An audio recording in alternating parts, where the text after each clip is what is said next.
Hi guys, in this video I'm going to be reading a scary story or creepy story from Reddit, and this is posted on a Tumblr blog called Sixpence with 3 E's at the end. So I'm going to be reading a story called There's a Dead Girl on Snapchat. Story by Reddit user exwindchaser. Sorry. And I have my laptop here, by the way. So if I'm looking over, it's because I'm reading off of the screen.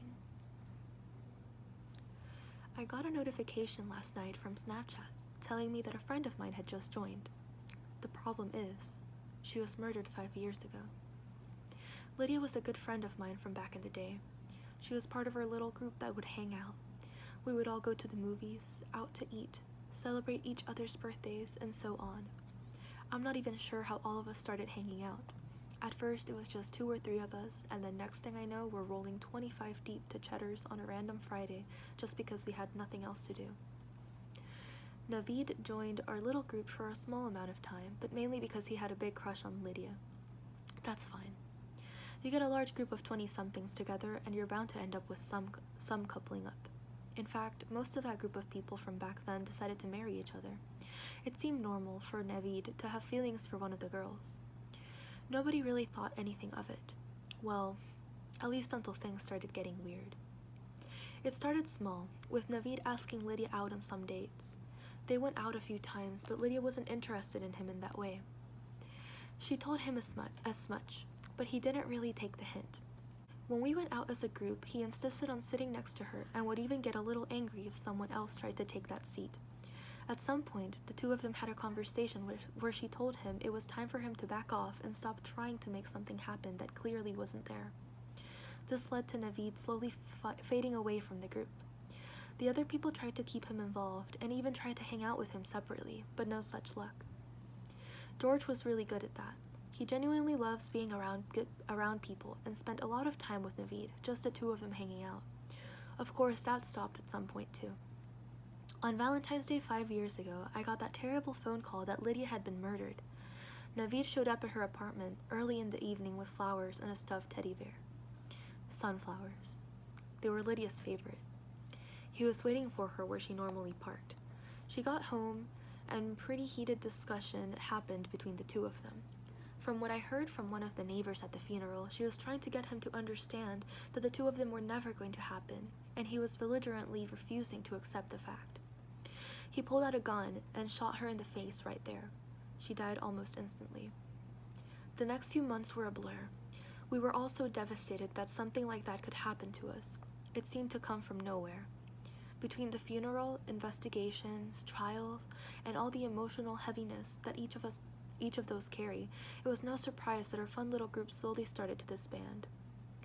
Naveed is in jail serving a life sentence for first-degree murder.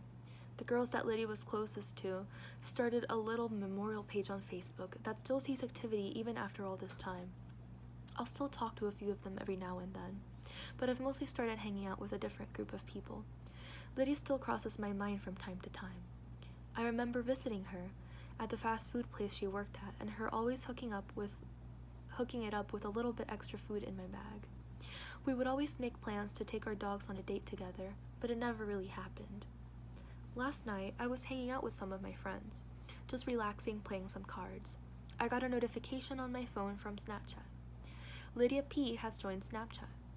My stomach dropped. I looked at the screen for what felt like an eternity.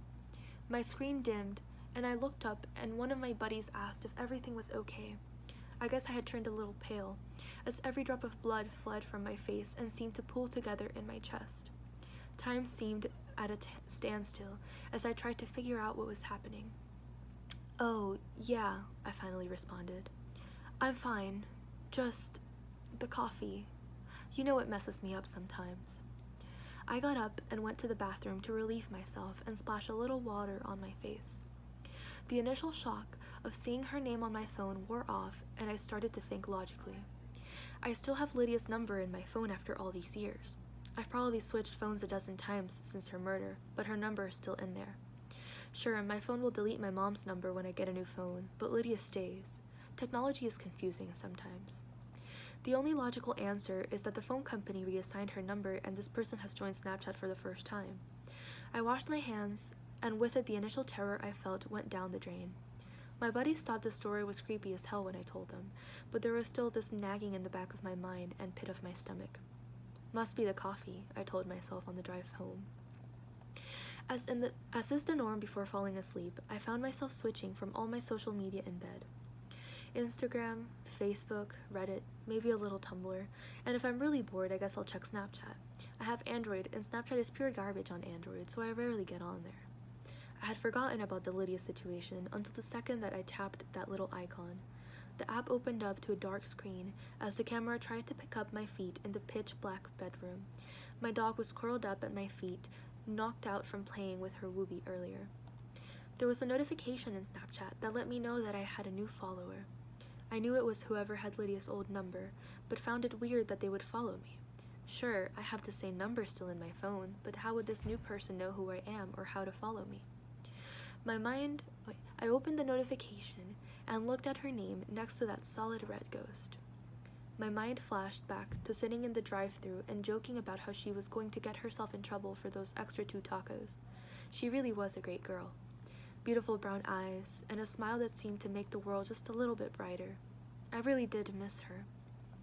I tapped on the notification, mainly out of a compulsion I have to not have unread notifications in my app. My dog exhaled in exasperation and jumped off the bed. I heard her scurry to the cage a little bit faster than she normally does when she's ready to sleep in there. She started panting pretty heavily. I turned to my left to look in the direction of her cage. She made this weird, tiny, whiny growl noise that I've never heard her make before, and continued to pant as though she had just come in from outside. My phone screen dimmed, and I jumped a little at the sudden darkness. I ran my finger over the scanner to unlock and turn on the screen. I got more blackness. Stupid app always reopens in the camera instead of where I left off. I was expecting to have a little light in the room, but just had the blackness of my camera trying to pick up my feed again. No. Wait. The bottom left of my camera viewfinder had a weird haze to it. I moved my phone to the left with trepidation to see what sort of madness my phone seemed to detect. My thumb tapped the screen to make sure it didn't go dim again, and a small circle popped up to try and focus on whatever the strange haze was in my room. I couldn't help but shiver as my dog's panting got a little more intense, and I heard her shuffle around in her cage. That's enough of this, I thought, and went to my friend list to see what was going on with this person who had Lydia's old phone number. Whoever they were, they had already posted a story or two. The small circle next to the name Lydia was black, and I could see some text there. Without knowing why, I tapped it. The first story was a video of what looked like a parking lot. It was hard to tell because the phone was moving so much, but I could see the yellow lines of a parking spot. The camera started to slow down a little bit, and I could see what looked like dark red marks on the floor. My blood froze in my veins as I realized I was looking at the blood-stained parking lot of Lydia's apartment complex.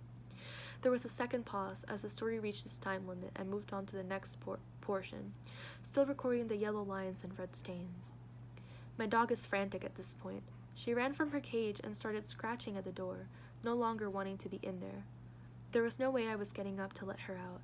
I'm not even sure I could do nothing but grasp my phone with both hands. She jumped on the bed and whimpered at me, and then ran back in her cage to cower. The next story started. It was a bright white screen that hurt my eyes after being in the dark for so long.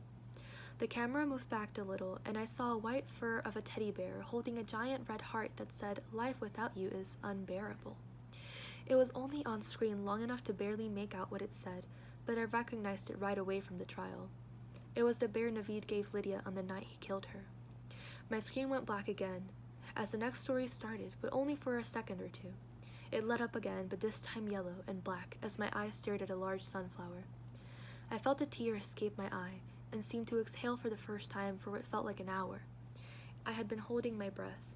I was suddenly aware of how cold the room was.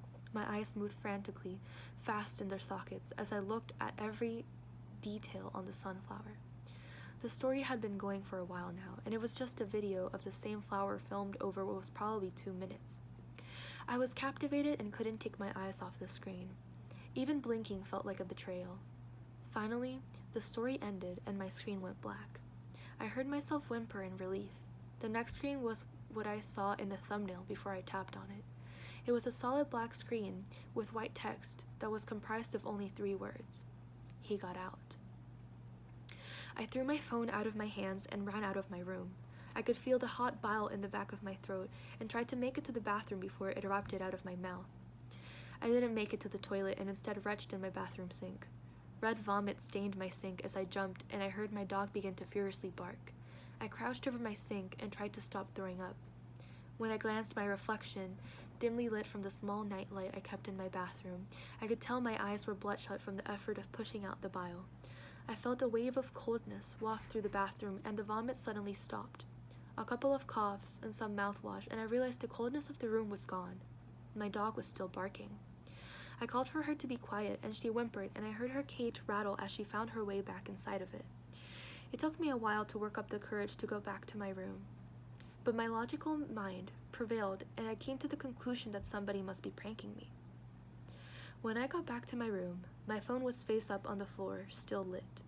The same story was on there. A black screen with 3 little words. As I stared down at it, the story changed to a black screen with 2 more words. Warren George. Thank you so much for watching. I hope you enjoyed and I'll see you in the next video.